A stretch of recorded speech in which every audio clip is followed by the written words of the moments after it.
Assistiu a nós e ficou sem entender nada? Achou confuso? Esse vídeo eu vou comentar sobre certos pontos com spoilers e discutir sobre o que aquele final pode representar. Se esse é seu primeiro vídeo aqui no canal e você gostar, assine aqui no vermelhinho, deixa um legal, gostei, joinha, porque isso ajuda o YouTube a perceber que esse vídeo é relevante e entregá-lo a mais pessoas. E assim, esse é um vídeo, como eu faço com todos os que eu faço dentro do canal nesse estilo, não é um explicado absoluto definitivo. Eu uso a palavra para vocês virem ver o vídeo, conversar comigo, mas é mais uma interpretação, são pontos de vista do que necessariamente uma explicação. Esse vídeo tem spoilers. Se você não viu o filme e não quer tomar nenhum spoiler e estragar sua experiência, pausa aqui, vê aqui o vídeo sem spoilers, depois você volta e assiste este vídeo, beleza?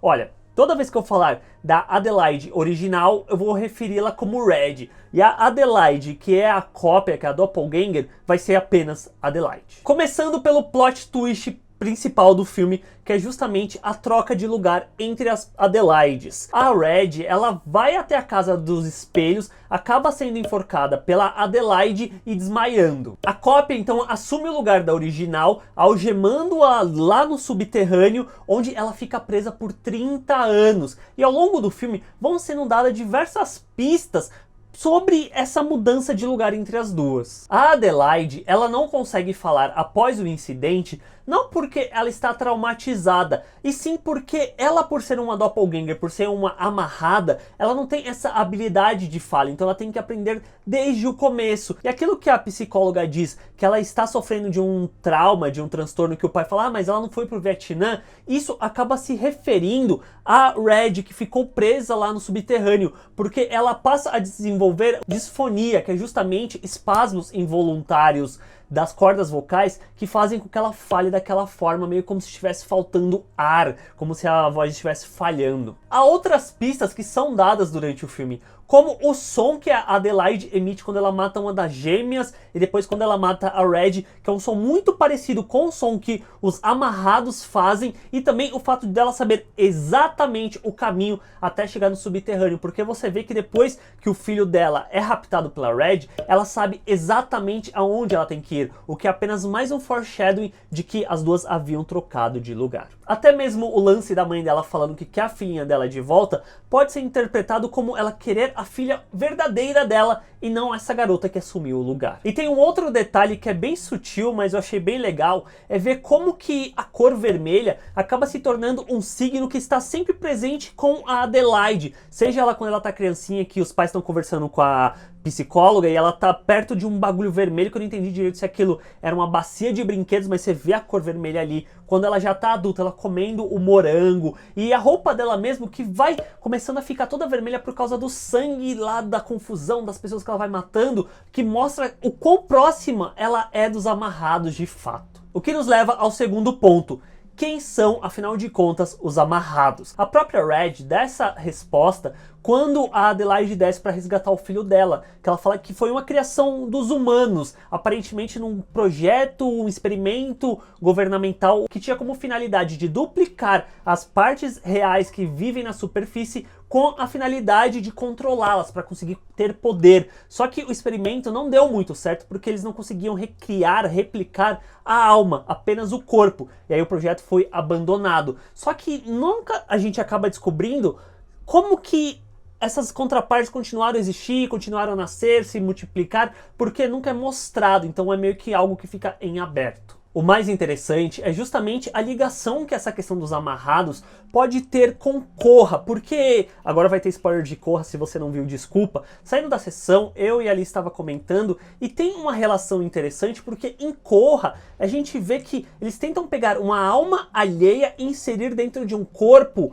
que não pertence, que já tem uma alma. Então seria uma questão de ter duas almas para um único corpo. Enquanto que em nós a gente acompanha justamente tendo dois corpos, só que é uma única alma meio que liga os dois. Então é justamente essa questão que é curiosa de ver, como se fosse cada filme fazendo parte de um experimento maior, onde em Korra a gente tem uma questão da alma, enquanto que em nós a gente tem uma questão do corpo, da casca vazia. E aí é meio que tentar juntar essas duas coisas para chegar numa humanidade, sabe? E não somente isso, mas é até interessante porque dá pra fazer até uma outra relação, e aí eu puxo um outro filme que é o Fragmentado, nessa questão de ganhar a superfície, ganhar a luz, porque em Korra a gente vê que o personagem ele afunda, e aí justamente por ele afundar, a outra alma pode tomar conta desse corpo. No caso de nós, tem essa questão dessa parte sombria da shadow, da sombra, ganhar a superfície, que é algo muito parecido com o que ocorre em Fragmentado, justamente das personalidades disputarem o spotlight, disputarem a luz, ganharem esse grande poder que é justamente poder existir. E é algo muito parecido com os próprios amarrados nesse sentido. É como se os amarrados fossem a parte obscura que faz parte da gente. Essa parte primal, que é justamente a gente vai deixando cada vez mais escondida, só que tanto pelo nome, amarrados, eles fazem parte da gente. Então, dentro do filme é meio como se houvesse essa separação em que tem a pessoa e tem o lado obscuro, a sombra dela, só que no final das contas é a mesma coisa. Os amarrados também podem ser interpretados como uma civilização pré-histórica, tipo uma sociedade neandertal, onde o subterrâneo acaba se tornando meio que a caverna deles e eles acabam vivendo ali com esse instinto primal apenas de sobrevivência, de comer o coelho, de seguir a vida porque é assim que tem que ser. E a Red, que é justamente a diferente ali no meio, que ela tem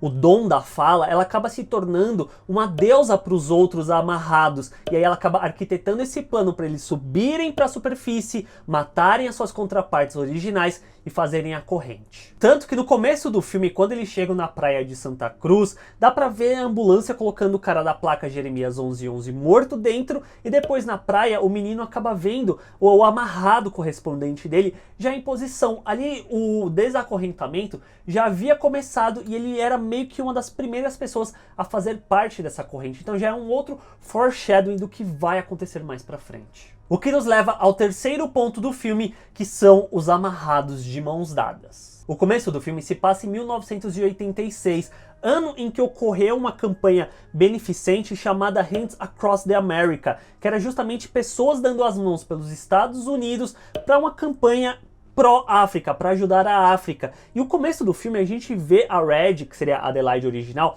sentada vendo televisão, está passando um comercial, uma notícia sobre esse evento. E mais pra frente depois, quando ela tá andando pelo parquinho lá de diversões, a gente vê que a camiseta que ela tá usando é justamente a camiseta que era dada para quem doasse para participar da campanha e entrar na fila. Então é bem capaz que essa questão toda que a gente tá vendo do filme ocorra justamente após os eventos do Hands Across America. E isso acabou marcando tanto a personagem que ela cresceu com isso na cabeça, e isso se tornou a forma dela fazer a declaração dela para o mundo. Tanto que no final é possível ver que a corrente de amarrados dos doppelgangers é gigantesca. E não somente isso, como a própria corrente acaba remetendo a uma questão de muralha, que quando eu assisti me lembrou muito a questão do muro que o Trump queria construir justamente para separar os Estados Unidos do México. Isso levanta a questão de, afinal de contas, quem somos nós do filme? O nós pode ser interpretado tanto como o lance das duas personagens, da Red e da Adelaide,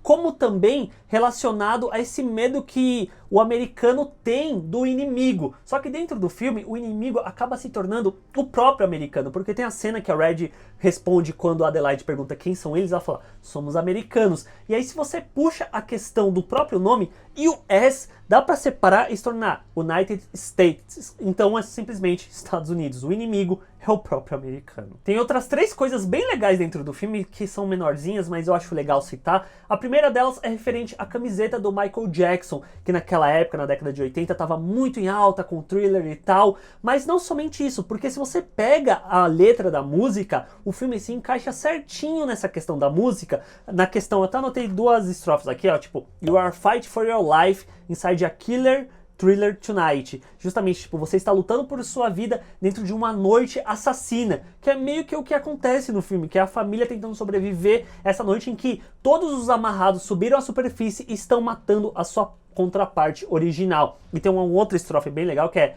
It's close to midnight, something evil lurking in the dark. Está perto da meia-noite e alguma coisa malvada, evil, está surgindo nas sombras. que seria justamente o caso dos amarrados. Mas pegando essa estrofe do está perto da meia-noite, dá para puxar o segundo ponto, que é justamente o número 11, que ele constantemente está retornando dentro do filme, seja na questão do horário que o menino aponta para a mãe e é 11:11, seja na própria questão da camiseta que a Red pede quando criancinha, que ela fala, eu quero o número 11. E também o Jeremias 11:11 que o cara aparece segurando e depois aparece novamente. As próprias gêmeas, tem uma hora que na praia, uma delas tá usando uma camiseta que dá pra ver o que tem 4 barrinhas, como se fosse 11:11 de novo. O Jeremias 11 refere-se a uma passagem do livro de Jeremias, que é um dos 9 profetas encontrados na Bíblia hebraica. E a passagem em si diz sobre Deus falando com Jeremias, que no caso pode ser transferido para a questão da Red escutando Deus